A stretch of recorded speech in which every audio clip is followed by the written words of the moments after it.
Hello, welcome to the Safe Happy Life channel with Dr. Rose M.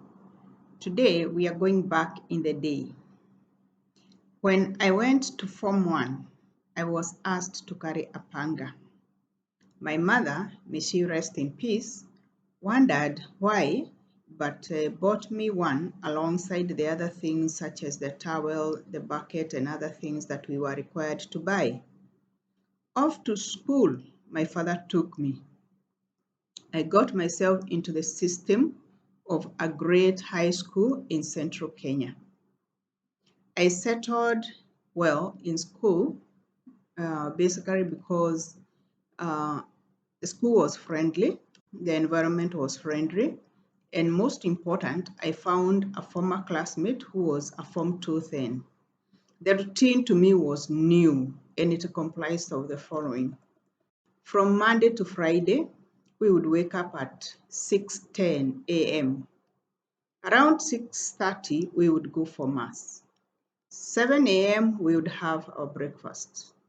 Around 7:15, we would have morning duty, which was compulsory for everybody. This morning duty included washing the toilets, washing the classrooms, washing the pavement, washing the dormitories and all. Around 7:45, assembly or class meetings, depending on the day. Then lessons would start with 2 breaks in between, a short break and then a longer break where we had tea. Afternoon lessons would commence at 2 and end at 4 o'clock. And then we would go for games, we would go for discussion groups, we would go for gardening on Monday. That is when I realized why we had been asked to carry a panga. The school had only one groundman that was taking care of the flowers around the administration block. The rest of the gardening was done by us, the students. 5 p.m. every day, we would go back to class for preps. Around 5:45, we would go for rosary. And supper would be served from 6 and 7 back to class for prep. 9 o'clock, the bell would ring for O levels to go to sleep and A levels at 10. On Saturday, we would still wake up, have mass, have breakfast, do general cleaning around 7:15, and start class prep around 8:30 with break in between and tea and of course lunch.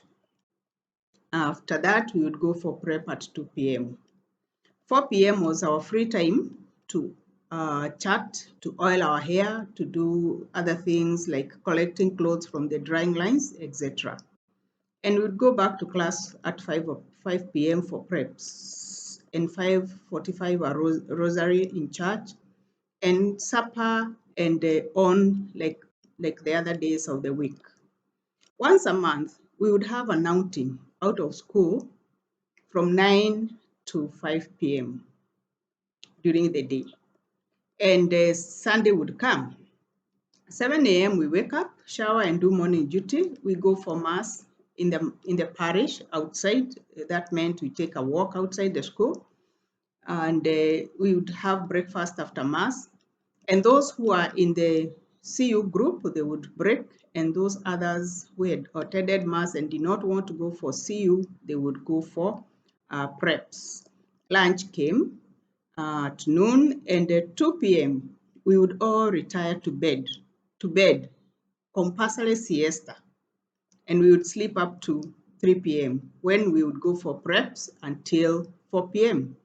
And we would wake up and from class and go for tea. And on every alternate Saturday, we would take a walk outside the compound for 1 hour. And during this time, we would do community work. 6 p.m. up to supper and prep and to bed at 9. Every month of November, we would have the rosary in the village graveyard.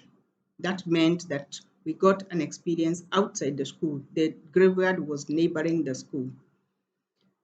First term, we had 4 days of spiritual retreat where a priest was called to preside over the sessions, and the whole school went quiet. Even in the dining hall and in the dormitories, Bibles and prayer books only, and no studies for that period of time during the retreat. After that, of course, we would resume the normal classes and the normal routine. We took part in all the ball games as stipulated by the Ministry of Education, the athletics, the music festivals, and the drama. We had clubs and religious groups, and we also did social work in the neighboring community, like helping the old, coaching a primary school that was neighboring, teaching the young girls in the parish, etc. We took turns to wash cups and plates in the dining hall. We did not have any employees to do that for us. Once a week, the senior girls would come to our class to mentor us or to mentor the junior girls and answer all their questions. This is when we used to ask questions like, is it good to have a boyfriend?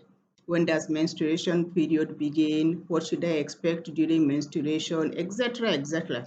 Generally, getting educated about life by the senior girls. That is when we were in Form 1, Form 2. Of course, ourselves, when we went to the higher levels, we took care of the young ones. Teachers never carried canes. It was criminal to beat a student in our school. It never happened. Wrongdoers would wash up or weed flowers or slash glass. We got an all-round upbringing.